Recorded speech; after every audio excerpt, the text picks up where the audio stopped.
प्रजापति जी, मुंबई।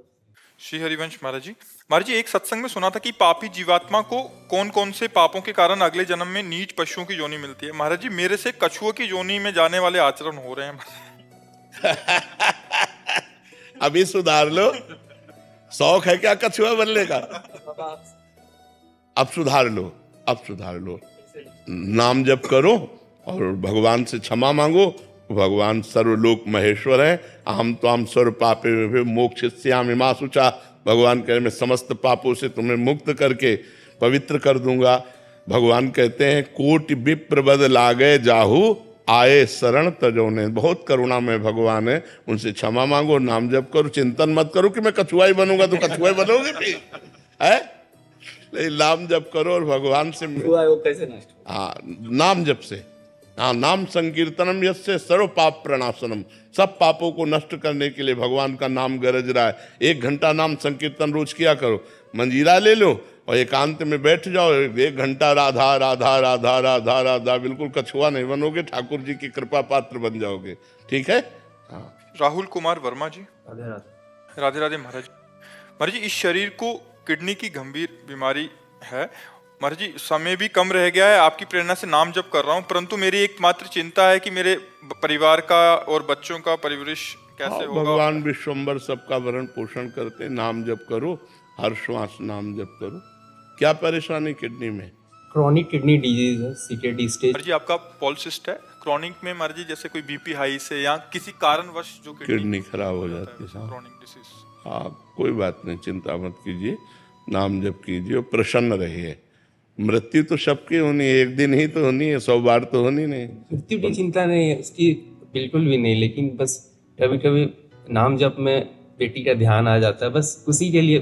शरीर का कोई नहीं, परिवार के लिए भी चिंता मत कीजिए। पूरे विश्व का भरण पोषण भगवान कर रहे हैं, तुम्हारे परिवार का भी भरण पोषण करेंगे। चिंता मत करो, भगवान सबका भरण पोषण का। वो विश्वम्भर है, एक चींटी को भी भूखा नहीं रहने देता। वो सबका भरण पोषण करता है, वो परमात्मा है। बिल्कुल चिंता न करो, आनंदित रहो, नाम जप करो, प्रसन्न रहो। कबीर सिंह जी। राधे राधे गुरु जी। राधे राधे महाराज जी। महाराज जी, मैं नेत्र शल्य चिकित्सक हूँ। कभी कभी सर्जरी के दौरान पूरी सावधानी और निष्ठा के बावजूद कुछ ऐसी जटिलताएं उत्पन्न हो जाती हैं जो हमारे नियंत्रण से बाहर होती हैं। हाँ, जिससे रोगी को हानि पहुंचती है। हाँ, उसका कारण मरीज का पाप कर्म। उसके पाप कर्म के अनुसार उसको नेत्र सुख नहीं मिल रहा है, तो आप लाख उपाय कर लीजिए, नहीं बचेगा। डॉक्टर भगवान का पार्षद है, वो प्रयास कर सकता है, फाइनल नहीं। फाइनल तो परमात्मा के द्वारा होगा।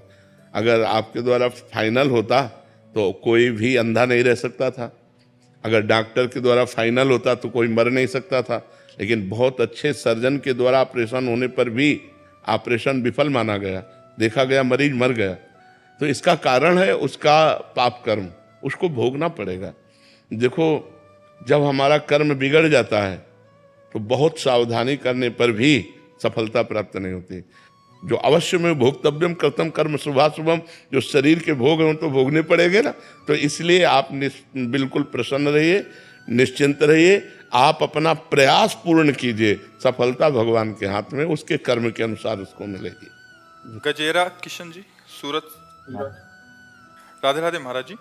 महाराज जी, आप में कभी माँ की ममता नजर आती है, तो कभी पिता की डांट, कभी मित्र की मित्रता, तो कभी गुरु की गुरु शिक्षा। तो महाराज जी, आप प्रेरक बनकर जिज्ञासाओं की पूर्ति करते हैं। महाराज जी, आप इतने सारे संबंधों का निर्वहन इतनी पूर्णता एक साथ हम भगवान करते हैं। ये सब भगवान करते हैं। निमित्त हमको बनाए हुए हैं, कर आप रहे, करें करावें आप सब, जने बढ़ाई दे, अपने दास की बड़ाई करवा रहे और कर आप रहे। वो सब भगवान कर रहे, हमारी सामर्थ्य नहीं। वो अमित रूपों में, अमित भावों से अमित जीवों का कल्याण कर रहे हैं। और बात हो रही कि प्रेमानंद कर रहे हैं, हम तो कुछ नहीं कर रहे, वही सब कुछ कर रहे हैं। करें करावें आप सब, जने बढ़ाई दें। भगवान स्वयं करते हैं और अपने भक्त का यश फैलाते हैं। ये उनकी महिमा, ये उन्हीं का खेल है। महाराज जी, आपके चरणों में कोटि कोटि प्रणाम। महाराज जी, आपने त्राटक क्रिया में एक बिंदु पर ध्यान लगाने के लिए बताया था, उस पर नाम देखो, परंतु मैं जब जैसे ही बिंदु को देखती हूँ तो मेरी आंखें बंद हो जाती हैं और नाम अंदर ही अंदर चलता है, बट उस पर ध्यान केंद्रित नहीं। नहीं, त्राटक क्रिया के लिए थोड़ा ब्रह्मचर्य चाहिए। अगर ब्रह्मचर्य ठीक नहीं है तो फिर नेत्रों में वो पावर थोड़ी आता है। किसका प्रश्न है? हाँ तो ब्रह्मचर्य ठीक कीजिए, उचित गृहस्थ धर्म का प्रयोग करो, ब्रह्मचर्य से रहे, तब ये यौगिक क्रिया होती है। यौगिक क्रिया है ये त्राटक क्रिया है, बिल्कुल सिद्ध क्रिया है। अगर आप त्राटक क्रिया करते हैं तो आपकी एकाग्रता सिद्ध हो जाएगी। आप जो एकाग्रता करेंगे, जहाँ लगाना चाहेंगे, मंत्र में, रूप में, लीला में, चिंतन में, वहीं आपकी एकाग्रता लग जाएगी।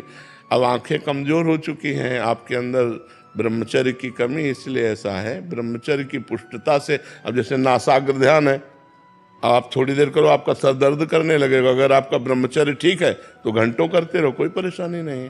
तो जो यम, नियम, आसन, प्राणायाम, प्रत्याहार, धारणा, ध्यान, समाधि, ये अष्टांग योग के अंतर्गत आता है।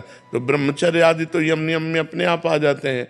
तो ब्रह्मचर्य की आवश्यकता है। ब्रह्मचर्य थोड़ा संयम से रहो, फिर नेत्रों में वो ज्योति आ जाएगी, वो तेज आ जाएगा कि आप त्राटक कर सकते हैं। और त्राटक क्रिया तो जिधर आप लगाएंगे एकाग्रता उधर ही लगती जाएगी। मोनिका जी सूरत से। राधे राधे महाराज जी। महाराज जी आपके चरणों में दंडवत प्रणाम। महाराज जी, संत ऐसा क्यों होते हैं कि अपने कष्ट, शरीर की बीमारी एवं अपनी आवश्यकताओं को नजरअंदाज करके जीवों के कल्याण, सेवा एवं भगवत भजन के लिए कार्यरत रहते हैं? यही भगवान के भजन की महिमा है कि स्वार्थ बुद्धि नष्ट हो जाती है। जब परमार्थ बुद्धि जागृत होती है तो परहित की भावना आती है। हमारे शरीर से, हमारी वाणी से, हमारे मन से दूसरों का मंगल हो, स्वयं कष्ट सहकर दूसरों को सुख प्रदान करना, ये भक्तों का, संतों का स्वभाव बन जाता है। क्योंकि भगवान सब में विराजमान है, इसलिए वो सबको भगवत स्वरूप मानकर सबकी सेवा करते हैं। स्वार्थ बुद्धि नष्ट हो जाती है। संत, भगवंत, भक्तजन, ये सब परमार्थ स्वरूप है। तो स्वार्थ बुद्धि का नाश होने के कारण ऐसा होता है। नहीं तो संसार में अपने लिए सब कुछ किया जाता है और वो भजन भी दूसरों के लिए करते हैं। जो सच्चे संत हैं उनका जीवन दूसरों के लिए।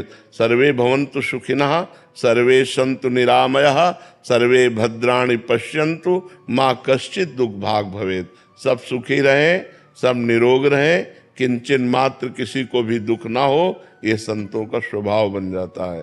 संतों का स्वभाव होता है परहित। स्वार्थ बुद्धि का नाश हो जाता है। ये भगवान की कृपा से होता है और भगवान के भजन से होता है।